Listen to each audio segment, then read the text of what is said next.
को मेरा नमस्कार। मैं अमन त्रिपाठी। इस वीडियो के माध्यम से ये मैं शेयर करना चाहता हूँ कि उत्तर प्रदेश में जो अपना किसान भाइयों को कृषि यंत्र पे अनुदान मिलता है वो किस प्रकार से मिलता है। अनुदान को लेके हमारे किसान भाइयों में बहुत ज़्यादा कन्फ्यूजन रहता है कि क्या अनुदान है, किस तरह से है, उनको कोई जानकारी भी सटीक नहीं होता है। जिस तरह से जैसे वो यंत्र क्रय करते हैं, जैसे जो भी बता देता है उनको उस वही जानकारी होता है। तो मैं इस वीडियो के माध्यम से आप लोगों को ये बताना चाहता हूँ कि हम लोग अनुदान का क्या पैटर्न है उत्तर प्रदेश में, 2022-23 में क्या अनुदान का पैटर्न था, 2023-24 जो अभी नया सत्र शुरू होने वाला है उसमें क्या क्या बजट है और किस तरह से क्या अनुदान में नए तकनीकी चेंजेज हुए हैं जिससे आप लोगों के ऊपर क्या क्या प्रभाव पड़ेगा और उसमें क्या क्या कब कब किस यंत्रों पे क्या क्या टोकन कब आएगा, ये भी मैं इस वीडियो के माध्यम से आप लोगों को बता दूंगा।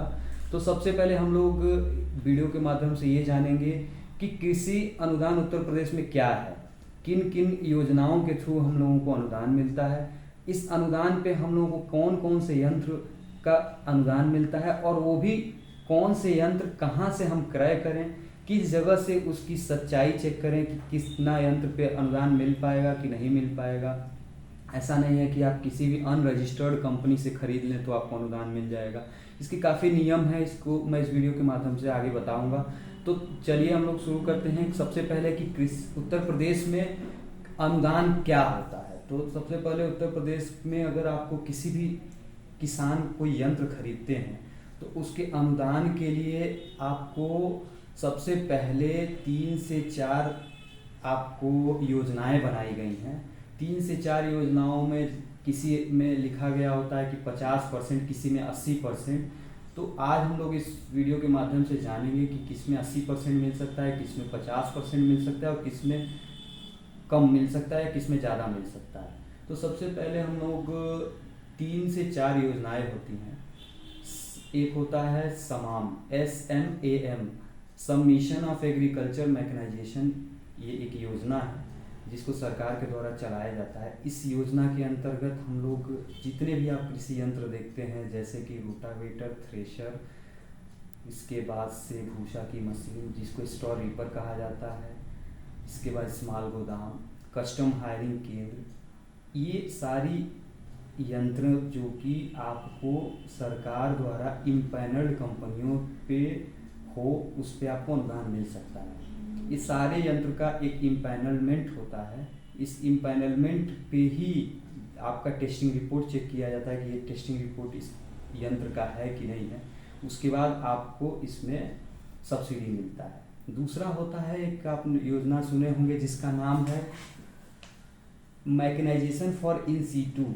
Mechanisation for in situ actually में बना इसलिए था कि जो हमारे यहाँ पराली के केसेस आते थे, उत्तर प्रदेश, दिल्ली, राजस्थान, हरियाणा, इधर जो दिल्ली से नज़दीक जो ज़िले थे उसमें जहाँ पराली के केसेस आते थे, इसके लिए भारत सरकार ने ये योजना बनाया।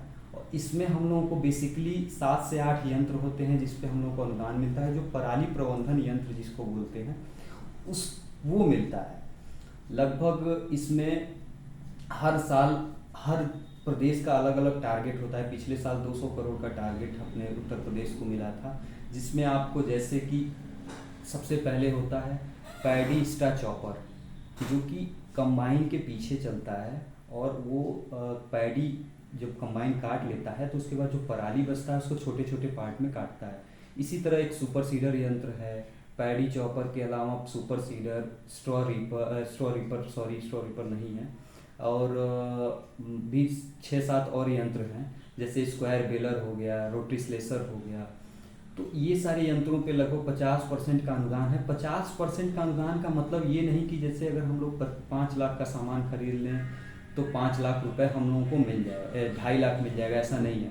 हर भारत सरकार के द्वारा हर यंत्र का एक लिस्ट बना दिया गया है और उसका एक मैक्सिमम अनुदान बना दिया गया है। जैसे मान लीजिए कोई यंत्र आप 5 लाख का खरीद रहे हैं तो उसका एक लिमिट बना दिया गया है कि इस पे 1 लाख से ज़्यादा आपको अनुदान नहीं मिलेगा। आप केवल 10 लाख का भी खरीद लेंगे तो 1 लाख से ज़्यादा आपको अनुदान नहीं मिलेगा। अब आगे चलते हैं। इसमें इसी यंत्र में एक आता है जो कि आपको फार्म मशीनरी बैंक की स्थापना होती है, जिसमें आपको ट्रैक्टर, से रिलेटेड और भी सारे यंत्र खरीदने होते हैं, लगभग 15 लाख रुपए का सामान खरीदना होता है, उस यंत्र पे ही उसी पे फार्म मशीनरी बैंक पे ही केवल आपको 80% का अनुदान मिलता है, जो कि 12 लाख रुपए होता है। तो फार्म मशीनरी बैंक की स्थापना के लिए सबसे पहले ये क्या गाइडलाइन है, इस बार कुछ गाइडलाइन में बदलाव हुआ है, वो सब हम लोग आगे देखेंगे।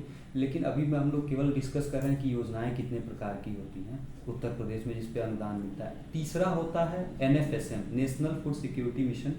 तो ये जिले वाइज होता है, कहीं किसी जिले में उसी नेशनल फूड सिक्योरिटी मिशन का नाम कुछ और है, किसी जिले में कुछ है, क्लस्टर वाइज होता है बेसिकली। और किसी में पैडी होता है, किसी में वीट होता है, धान होता है, किसी में गेहूँ होता है। तो इसमें हम लोग ये सारी चीज़ों की जानकारी अब आगे और भी बताएंगे डिटेल में पूरा, लेकिन फ़िलहाल ये आप 3 से 4 योजनाएं मेन होता है। अब आगे हम लोग ये देखते हैं कि यंत्र हम लोग कहाँ से क्रय करें। जैसे कि यंत्र हम लोग अगर क्रय करते हैं तो यंत्र ऐसा नहीं है कि आप किसी भी मैन्युफैक्चरर या गांव के अगल बगल कोई बिल्डर है बना रहा है तो उस पर अनुदान मिल जाएगा, नहीं।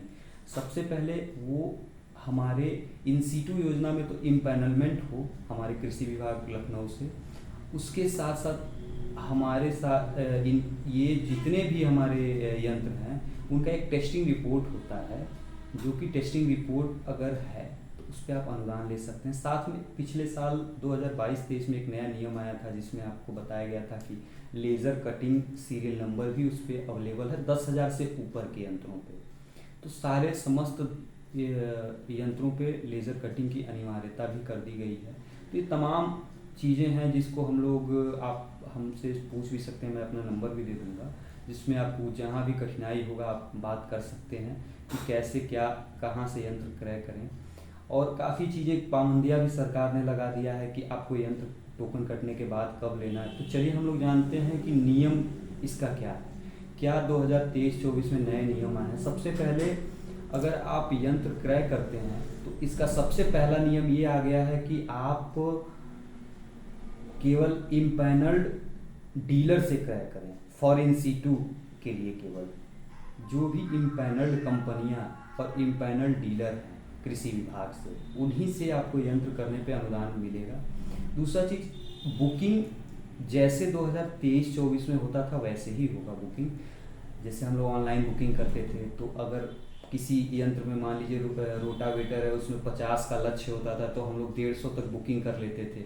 फिर सरकार अपने बजट के अनुसार 50 का टोकन कंफर्म करता था, फिर वो चालान जमा कराता था। तो अभी इस बार नियम में ये बदलाव हुआ है कि अभी बुकिंग अगर लक्ष्य के 150% ही होगा। और नियम में एक ये बदलाव हो गया है कि आपके ब्लॉक वाइज बुकिंग होगा। जैसे अगर आपके ज़िले में 5 ब्लॉक है तो 5 ब्लॉक में अलग अलग जगहों का टारगेट लक्ष्य निर्धारित होगा। इन केस मान लीजिए कि 5 लक्ष्य है आता है तो हर ब्लॉक को एक एक लक्ष्य दिया जाएगा और उसके 150% की बुकिंग होगी, यानी कि 2 मैक्सिमम बुकिंग हो सकता है। तो बुकिंग के बाद फिर उसके बाद एक नया सिस्टम आ गया है कि लॉटरी होगा। बहुत लोगों को इसमें कन्फ्यूजन भी है कि लॉटरी कैसे होगा, किस तरह से सरकार लॉटरी कराएगी। तो मैं ये बताना चाहता हूँ कि लॉटरी अगर कराएगी सरकार तो साफ साफ जो गाइडलाइन 5 अगस्त 2023 को जारी हुआ उसके अनुसार साफ साफ ये लिखा हुआ है कि अगले जब तो बुकिंग शुरू होगी ब्लॉक वाइज तो आपको पहले बुकिंग जैसे पहले होता था बुकिंग वैसे बुकिंग कराना है। बुकिंग कराने के बाद से आपको 50, जैसे मान लीजिए कि अगर किसी भी ब्लॉक में 2 लक्ष्य आया तो 3 बुकिंग उस ब्लॉक का लक्ष्य होगा, 3 तक बुक हो जाएगा। इस 3 के बाद से कोई ज़रूरी नहीं है कि तीसरे नंबर का नहीं होगा। उसके बाद वो अपने डीएम ऑफिस पे लॉटरी होगा, ई लॉटरी मेथड के थ्रू किसी 2 व्यक्ति का सबसे पहले टाइम दिया जाएगा कि 1 महीने का आपको टाइम है, आप जाइए यंत्र क्रय करिए और बिल अपलोड करिए और सत्यापन कराइए। इन केस किसान फेल हो जाते हैं इस काम में तो एक जो पर्सन किसान बचे रहेंगे उस किसान को हम लोग सरकार उसको फिर आगे बुकिंग कंफर्म कर देगी। पहले इस तरह से नहीं होता था, पहले बहुत सारी चीज़ें थी। तो ई लॉटरी मेथड केवल अपनाया जाएगा बुकिंग होने के बाद 100%। पहले उसका 100%, जैसे मान लीजिए कि 3 लक्ष्य है उसका 2 का पहले कंफर्म होगा, उसमें हो सकता है तीसरे दूसरे का कंफर्म हो जाए, पहले दूसरे का कंफर्म हो जाए, या पहले और तीसरे का कंफर्म हो जाए, एक आदमी बच जाएगा। अब वो दो को समय दिया जाएगा कि जाइए आप यंत्र क्रय करिए, आपको 50 दिन 30 दिन या सरकार के द्वारा जो गाइडलाइन है उसके हिसाब से समय दिया जाएगा। उसमें इन केस अगर मान लीजिए एक किसान यंत्र क्रय नहीं करते हैं तो फिर जो एक किसान बचे रहेंगे उनका बुकिंग कंफर्म हो ऑटोमेटिक हो जाएगा। लेकिन जब जब अगर मान लीजिए कि ये केवल हम लोग बात कर रहे हैं 10,000 से ऊपर के अनुदान पे, जैसे कि अगर 10,000 से नीचे के जो भी यंत्र हैं जैसे कि पंप सेट होता है, लपेटा पाइप, इस सब पे इसका कोई नियम पालन नहीं होगा। और भी बहुत सारे नियम और चीज़ों को जानकारी के लिए हम लोगों से फिर इस वीडियो के अगले वीडियो के माध्यम से हम लोग बताएंगे कि क्या क्या और नियम में बदलाव हो रहा है, और आगे भी बताएंगे हम लोग कि अनुदान कब आने वाला है, कब टोकन कटने वाला है, मतलब बुकिंग कब होने वाला है। इसके माध्यम से हम लोग एक चीज़ ये बताएंगे। एक बहुत बड़ा बदलाव लोगों को कन्फ्यूजन है कि हम जो फार्म मशीनरी बैंक यानी कि 12 लाख का ट्रैक्टर समेत जो यंत्र क्रय करते हैं उसमें जो चीट फंड कार्यालय से हम लोग समितियां बनाए थे उसको जो है उनको भी इस बार अलाउ किया गया है। ऐसा कहीं नहीं है, जो गाइडलाइन है उसमें उस गाइडलाइन के अनुसार इसमें साफ साफ लिखा हुआ है कि पंजीकृत सहकारी समिति होता है, ये एक सहकारिता ग्रुप है, उनको ये दिया गया है। उसके बाद सेल्फ हेल्प ग्रुप है, SRLM आजीविका मिशन वाले ग्रुप हैं, और ग्राम पंचायतें हैं, और FPO है। केवल फार्म मशीनरी बैंक इन्हीं 4-5 ग्रुपों को ही मिलेगा। चीट फंड से जो किसान समूह बना है उनको टाइम नहीं मिलेगा, वो फार्म मशीनरी में टोकन नहीं बुक करा सकते हैं। धन्यवाद, नमस्कार।